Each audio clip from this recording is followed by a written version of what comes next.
నా పేరు పుల్లగూర కళ్యాణి. మాది గురుపాలెం మాలపల్లి. 10 సంవత్సరాల క్రితం నేను బీసీ కులానికి చెందిన కన్నా చిరంజీవిని వివాహం చేసుకున్నాను. మా ఆయన ఉద్యోగరీత్యా తెనాలిలో ఐతన్నగర్లో నివాసం ఉంటున్నాం. నేను మాల కులానికి చెందిన అమ్మాయిని. నాకు తల్లిదండ్రులు లేరు. నా భర్త నన్ను కంటికి రెప్పలా చూసుకుంటున్నాడు.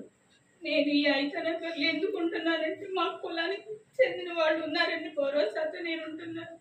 నా భర్త వడపల్లి పోలీస్ స్టేషన్లో వర్క్ చేస్తున్నారు. నా భర్త ఇంటి బయలుదేరే క్రమంలో రౌడీ షీటలు దాడి చేసి మారునాయుధాలతో చంపబోయారు.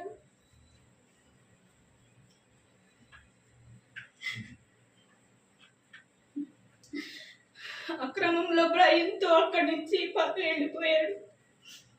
వాళ్ళు పలు కేసుల్లో నేరస్తులని తెలిసింది. ఆ రోజు దళిత సంఘాలు, రాజకీయ నాయకులు ఏమైపోయారు. మా ఆయనకి ఏమైనా జరిగితే మేము, మా పిల్లలు ఏమైపోయారు. నా భర్త ప్రాణాలు దక్కడం నాపై చూపిన దయతోనే భావిస్తున్నారు. రౌడీ షీటర్లు ప్రోత్సహించమని కుల సంఘాలు, రాజకీయ నాయకులకు అంబేద్కర్ చెప్పారా? రౌడీ షీటర్లు దళితులు అయితే నేను దళితురాలు కాదా? నా భర్త బీసీ దళితుడు కాదా? ఆ రోజు రౌడీ షీటర్ దాడిలో నా భర్తకి ఏమన్నాయి?